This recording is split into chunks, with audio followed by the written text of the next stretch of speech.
Rumah tuh sudah mulai ada cerita-cerita mistis. Jumpa lagi dengan saya, mantan indigo.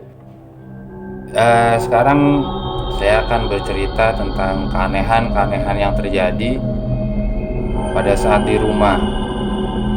Ya, seiring dengan berjalannya waktu kan, di sekolah sudah saya rasakan. Nah, ini setelah kelas 5 SD itu ya. Di rumah tuh sudah mulai ada cerita-cerita mistis. Kejadian tuh memang paling sering malam, antara jam 10 sampai jam 12. Kejadian paling sering tuh saat saya menjelang tidur biasanya. Seperti ada suara-suara ada langkah berjalan lah di atap rumah, sama kadang sedikit cakaran ataupun gemericik pasir di atas. Awalnya sih saya kira kucing gitu kan. Saya mau tidur antara jam 10 atau sampai jam 12 lah. Terkadang saya tidur sampai jam 1, saya dengar suara itu. Nah, paginya saya tanyakan ke orang tua saya, "Semalam dengar nggak ada suara-suara kayak kucing?" Ya takut ambrol aja atas. Dan ternyata orang rumah nggak ada yang dengar satupun, ya orang tua saya, adik saya pun nggak ada yang mendengar. Padahal tuh suara jelas sekali terdengar. Kayak kucing lagi jalan tapi langkahnya lebih berat, gitu.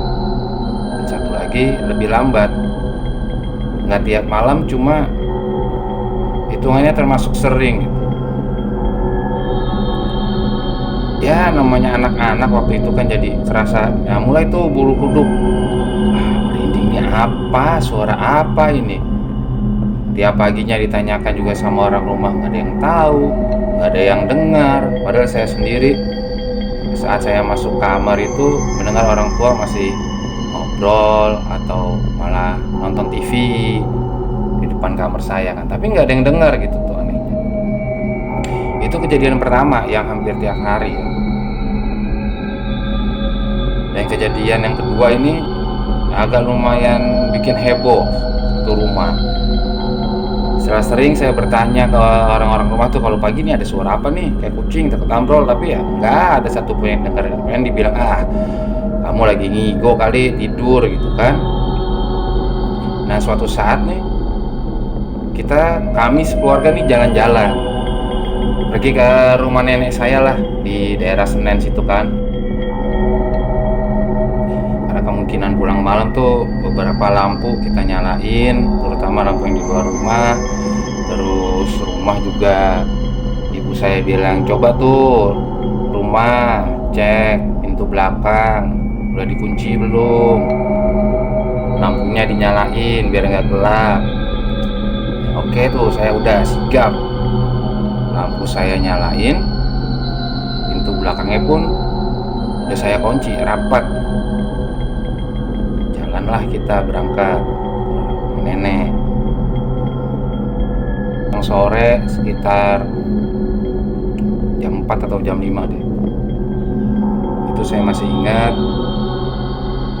Lumayan macet ke arah pulang, jadi sampai rumah tuh hitungannya setelah maghrib.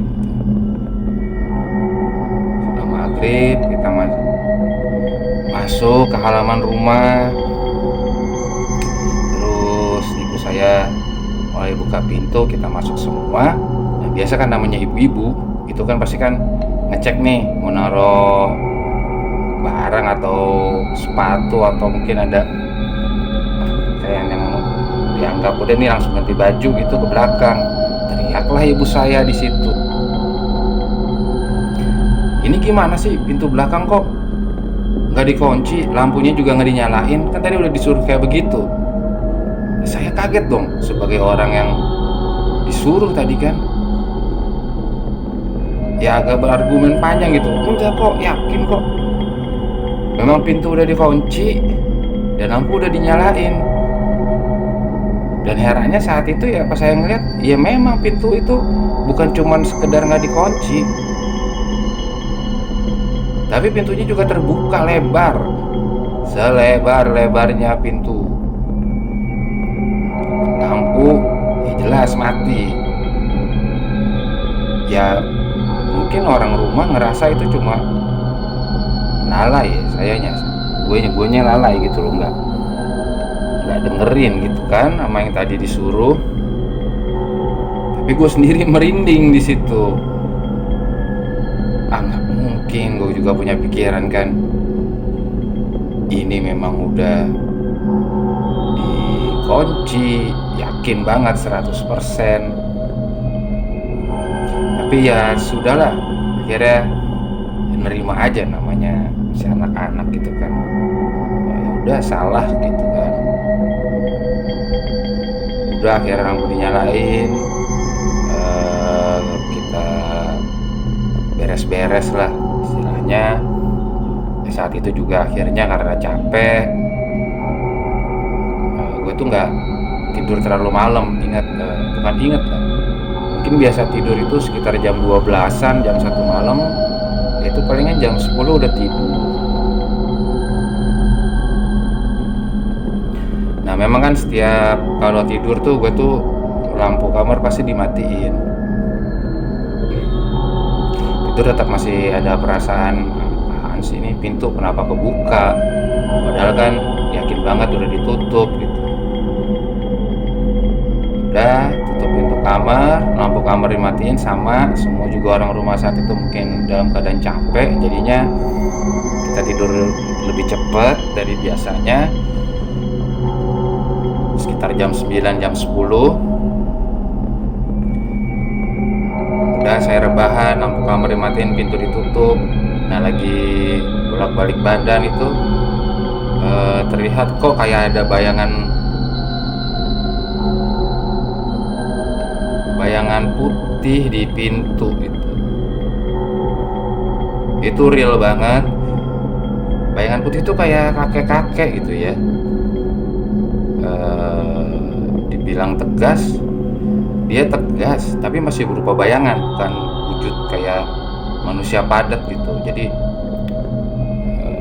masih tembus pandang, istilahnya masih tembus pandang deh. Dia kan lagi rep-repan ya, mau tidur gitu, udah aduh ngantuk, ngeliat kok di pintu gitu, kok ada putih-putih.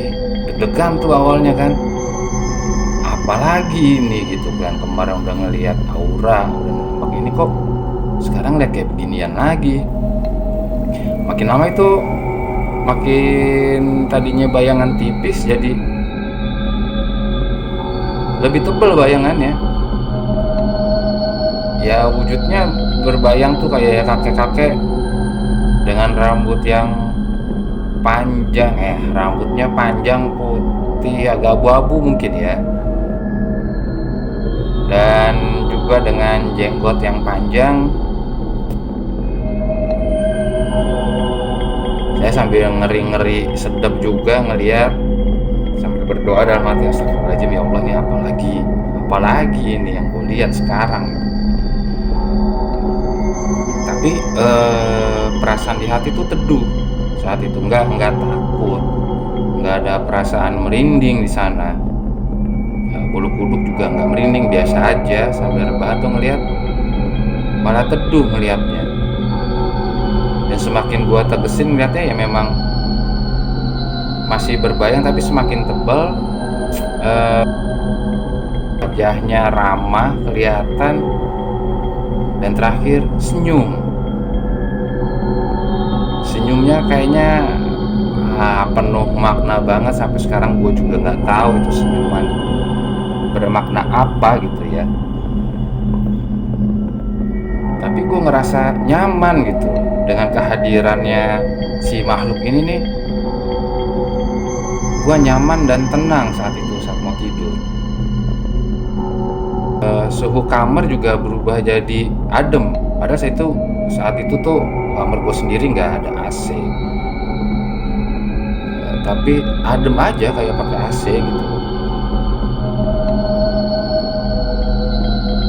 Nyaman, gue juga nggak ngomong apa-apa, gue nggak nanya kamu siapa, kamu itu apa, gue nggak nanya, cuman ngeliat senyumannya penuh makna, dan senyuman yang ramah dan teduh. Tatapan matanya juga teduh, kayak apa ya, kayak ngayomin lah begitu, mengayomi gitu loh tatapannya. Wibawanya berwibawa dan meneduhkan gitu. Sudah, karena suasana juga nyaman, akhirnya gue tidur terlelap, tidur dengan nyaman, malah nyaman banget di situ. Pagi hari nggak ada kejadian apa-apa karena tidur memang nyenyak banget. Belum berani juga gue cerita ke orang tua bahwa semalam itu habis ngeliat bayangan kakek-kakek tapi nggak nyeremin gitu. Gue takut itu orang rumah jadi takut. Ya bapak sama ibu gue, apalagi adik gue cewek ya, jadi ketakutan gitu. Akhirnya udah gue pendem sendiri tuh.